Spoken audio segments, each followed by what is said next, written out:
মেট্রোর মতো এবার সরকারি বাসে স্মার্ট কার্ড।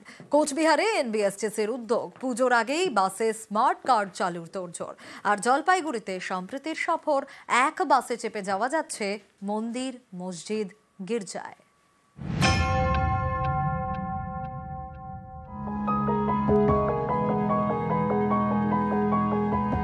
ঘন জঙ্গল, চা বাগান, নদী, এ নিয়েই জলপাইগুড়ি। মাঝে মাঝে নীল দিগন্তে উঁকি দেয় কাঞ্চন রেখা।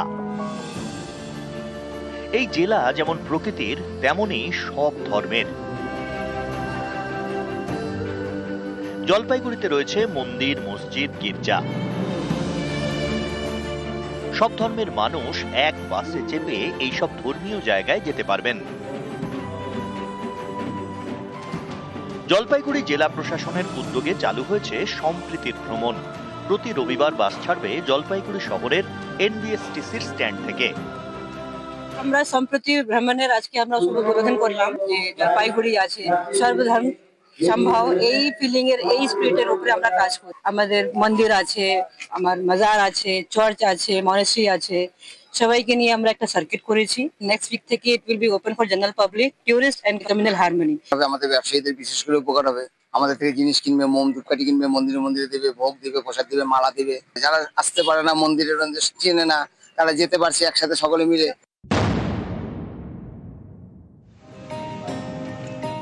মেট্রোর মতো এবার বাসেও স্মার্ট কার্ড।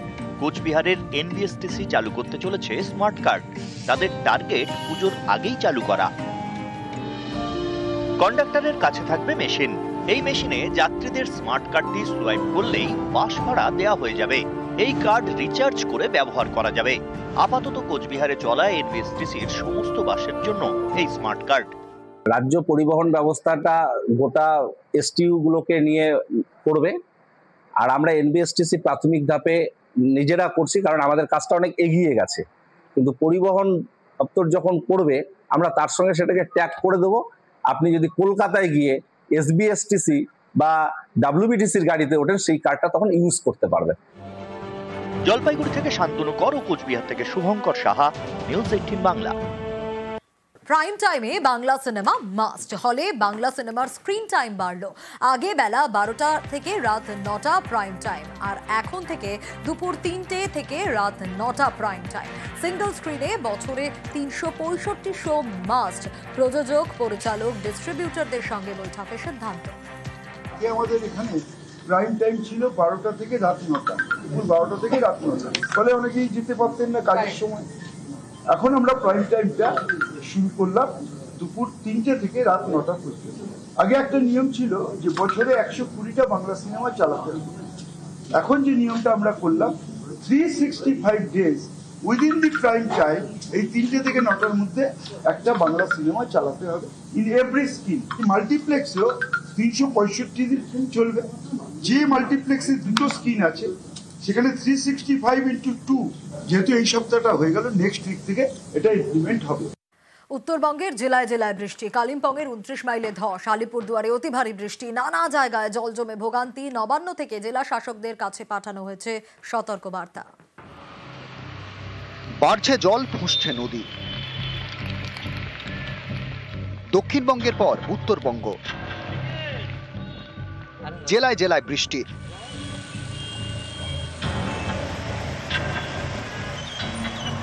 কালিম্পংয়ের 29 মাইলে ধস, রাস্তা বন্ধ।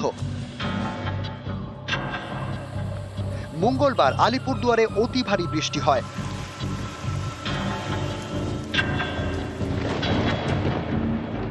নিউল্যান্ডস চা বাগান এলাকায় 24 ঘন্টায় বৃষ্টি হয় 362 মিলিমিটার। কুমারগ্রাম চা বাগান এলাকায় 332 মিলিমিটার। আলিপুরদুয়ার শহরে 210 মিলিমিটার। এর জেরে আলিপুরদুয়ার পুরসভার বিভিন্ন এলাকায় জল জমে ভোগান্তি। বেন্টুন মনে করেন চাপা হয়ে গেছে গা। হ্যাঁ, ওই তার জন্য এই জলটা বাইরেতে বেরোনোর রাস্তা নেই। এই অল্প বৃষ্টি হলে জল হয়ে যায়। মিউনিসিপ্যালিটির কোনো ভূমিকা নেই। আমাদের একদিকে স্থানীয় বৃষ্টি আর একদিকে ভুটানের বৃষ্টি।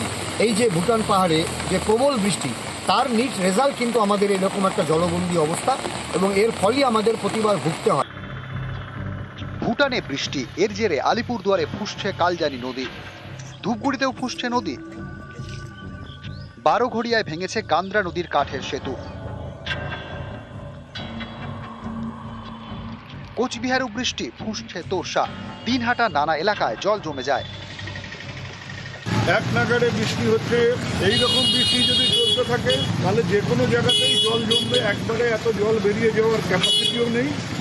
সময় দিতে হবে। পৌরসভার কর্মীরা রাস্তায় নেমে পড়েছে, যুদ্ধকালীন তৎপরতায় তারা কাজ করছে।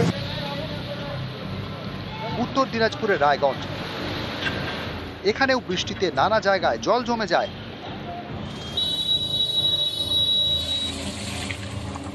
মুর্শিদাবাদের ফারাক্কা, এখানকার রায়পাড়া এবং শিকারপুরে জলে জল।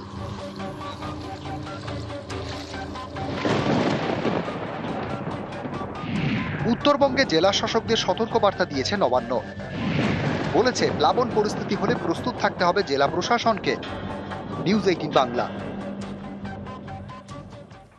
উত্তরবঙ্গের বিভিন্ন প্রান্তের ছবি দেখছিলেন না? তিস্তার ছবি দেখুন। ভয়াবহ তিস্তা। কালিম্পং দার্জিলিং রুটে যান চলাচল বন্ধ।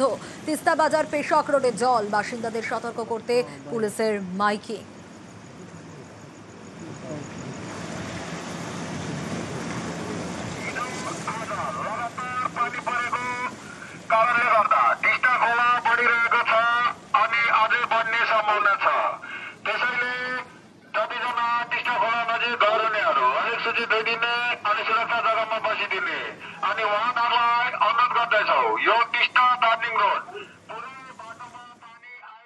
আটই আগস্ট নির্বাচন কমিশনের চিঠি পেয়েছে রাজ্য। বাংলায় যে এসআইআর হতে চলেছে তা আরো স্পষ্ট হলো। সুপ্রিম কোর্টে রাজ্যের আইনজীবী জানালেন যে তারা চিঠি পেয়েছে। তার প্রশ্ন, রাজ্যের সঙ্গে আলোচনা ছাড়া কিভাবে এসআইআর করার সিদ্ধান্ত নিল কমিশন?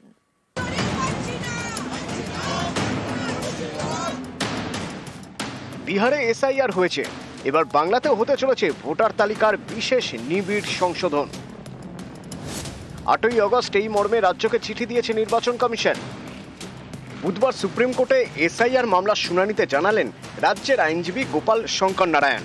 এই তথ্য তুলে ধরে আইনজীবীর প্রশ্ন, রাজ্যের সঙ্গে আলোচনা ছাড়া একতরফা কিভাবে এসআইআর করার সিদ্ধান্ত নিল নির্বাচন কমিশন?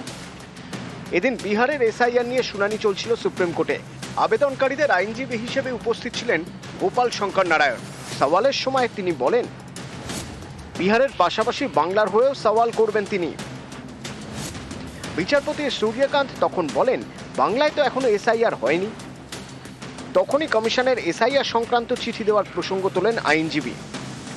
এই বছর শেষে বিহারে বিধানসভা নির্বাচন, তার আগে সেখানে এসআইআর বা ভোটার তালিকার বিশেষ নিবিড় সংশোধন করছে নির্বাচন কমিশন, যার জেরে ইতিমধ্যেই খসড়া তালিকা থেকে বাদ গিয়েছে প্রায় 66 লক্ষ ভোটারের নাম।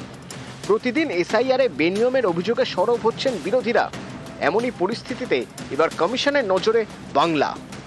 আগামী বছর পশ্চিমবঙ্গে বিধানসভা নির্বাচন, তার আগে এ রাজ্যেও এসআইআর করতে চায় কমিশন। সেই প্রস্তুতি শুরুও করে দিয়েছে তারা। इसे বলেছে এসআইআর প্রস্তুতির জন্য এসব পদক্ষেপ নিয়ে।